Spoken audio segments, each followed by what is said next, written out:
Bien. Bien. Ok. Chers élèves, nous allons passer à la troisième science, qui est l'éducation civique et morale. Bien. C'est un programme qui n'est bon. C'est une leçon qui ne se trouve pas dans vos livres, vos manuels d'essai. Mais généralement, c'est une leçon qui est beaucoup donnée à l'examen. Donc, tout ce que je vous demande, c'est de suivre attentivement la leçon et de l'apprendre dès que vous l'aurez. Bien. Donc, le titre, c'est la séparation des pouvoirs. La séparation des pouvoirs. Donc, nous allons voir ces pouvoirs-là un peu devant. Bien. D'abord, nous allons introduire la démocratie. Qu'est-ce que la démocratie? La démocratie est une forme de gouvernement dans laquelle le pouvoir appartient au peuple. Donc, et les libertés sont garanties.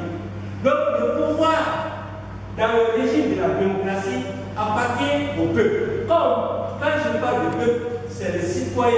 Hein? C'est les citoyens du pays. C'est eux le peuple. Mais ce peuple-là, comme chaque citoyen ne peut pas aller s'asseoir à la présidence pour gérer ce que nous avons, nous la confions à un gouvernement qui va s'occuper de cette gérance à nos places. Bien. Mais tout en garantissant la liberté de chaque citoyen. Bien.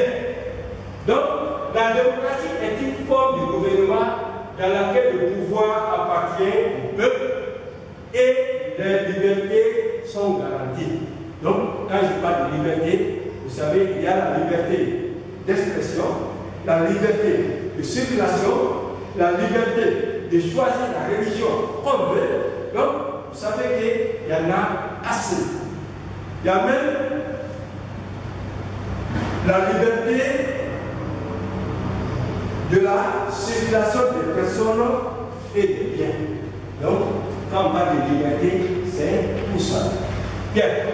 C'était quelques avantages de la démocratie ou les moyens d'acquisition de la démocratie. Donc, pour qu'il y ait démocratie dans un pays, il faut qu'il y ait la séparation des pouvoirs. Deux, il y ait égalité. Quand je dis égalité, c'est égalité homme, égalité femme. Donc, il faut qu'il y ait cette égalité, qu'il n'y ait pas de discrimination. Surtout au niveau du travail, même dans les écoles. Bien. Nous avons aussi la liberté. J'ai pris un exemple qui est la liberté d'expression. Quand la liberté d'expression, ce n'est pas aller s'asseoir, insulter par exemple le président de la République, mais nous pouvons dire certaines choses sans autant avoir peur d'être condamné par exemple. Donc c'est ça la liberté d'expression. On peut s'asseoir, critiquer le gouvernement, c'est normal. On critique, on dit, oh, par exemple, ce qu'ils font là, c'est pas bon, là, c'est pas bon, ils devaient faire comme ça. Donc, en fait, c'est ça la liberté d'expression. Et vous savez que dans certains pays, où il n'y a pas de démocratie, où nous avons l'anarchie, ou la monarchie, il y a des choses qui ne sont pas permis de dire. Quand vous prenez, par exemple, les pays arabes, il y a certaines libertés que les gens n'en parlent pas. Bien.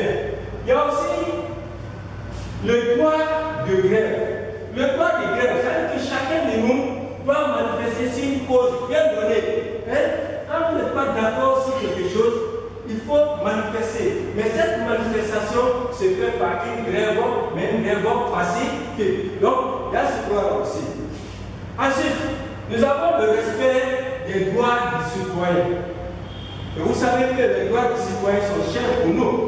Donc, il y a les droits, par exemple, à l'éducation, il y a le droit à la santé, il y a le droit à l'instruction, il y a même le droit du travail, il y a le droit parfois aussi des loisirs. Parce que nous ne pouvons pas prendre 30 jours, par exemple, nous sommes en train de travailler sur ça. Nous aussi, nous avons des droits. Un temps de repos qui est le droit loisir, donc où on est permis à se reposer. Bien. Il y a aussi la libre circulation des personnes et de leurs biens. La libre circulation, c'est quoi? Je peux quitter ici pour aller à Lyon, je peux quitter ici pour aller en France, revenir chez moi sans que je n'ai des soucis. Par exemple, si je reviens, je vais être pris parce que je suis sorti de chez moi. Donc, il y a une diversité de circulation. Donc, nous pouvons aussi aller chez eux, acheter de la marchandise, revenir chez soi. Donc, c'est ça la libre circulation des personnes et de leurs biens. Donc, vice versa. Donc, ces trois moyens-là garantissent par exemple la démocratie dans un pays. Bien. Ensuite, nous allons revenir un peu sur le pouvoir. Les trois pouvoirs sur lesquels l'État guinéen se repose, nous avons trois pouvoirs. Nous avons le pouvoir exécutif. Comme nous sommes un pays démocratique, donc là aussi, nous avons la séparation des pouvoirs qui est dans notre constitution. Donc, nous avons le pouvoir exécutif. Mais le pouvoir exécutif, son rôle, c'est quoi? Il a en charge, par exemple, d'exécuter les lois. Donc, c'est celui du président de la République et de son gouvernement. Donc, ça, c'est le pouvoir exécutif. Et ces lois-là, vous savez que ces lois-là sont votées à l'Assemblée nationale. Ensuite, le deuxième pouvoir, nous avons le pouvoir législatif. Le pouvoir législatif est le pouvoir de voter les lois. Donc, c'est ce pouvoir-là qui vote les lois. Il appartient seulement à l'Assemblée nationale. Donc, les lois sur lesquelles nous devons marcher. Bien. Et après, nous avons le pouvoir judiciaire. Le pouvoir judiciaire, c'est le troisième pouvoir de l'État. Il est chargé de faire respecter les lois et de régler les désaccords entre les citoyens. Donc, c'est ce pouvoir-là qui fait respecter toutes les lois qui sont votées ou bien qui sont exécutées par le pouvoir exécutif. Donc, c'est lui qui est en charge de veiller à ce que ce pouvoir-là soit appris, soit bien suivi.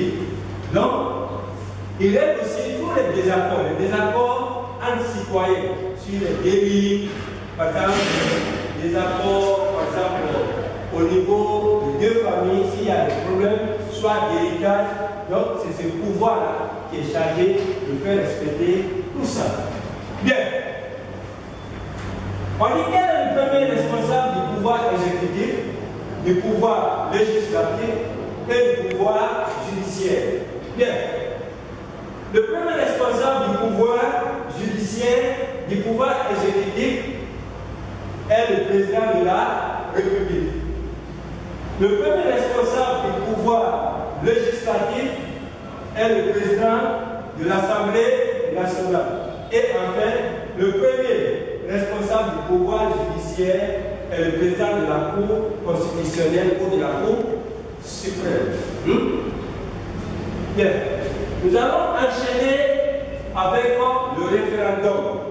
C'est un ajout que j'ai fait, sinon je pense que c'est une question qui avait déjà été faite avec la Constitution. Bien, le référendum est un vote par lequel les citoyens répondent par oui ou par non à une question posée par le gouvernement, comme la modification de la Constitution. Et vous savez, cette année, on a voté pour le référendum pour pouvoir changer l'ancienne Constitution. Et ça s'est passé le 22 mars 2020. Ce jour-là, il y a eu un double scrutin référendaire et législatif. Donc, ce double scrutin, c'était pourquoi? C'était pour le changement de la Constitution et pour le renouvellement des députés à l'Assemblée nationale guinéenne. Donc, il faut retenir cette date-là, qui est le 22 mars 2020. Donc, qui est le double scrutin référendaire, que le législatif pour le changement de la Constitution et le renouvellement des députés à l'Assemblée nationale. Bien.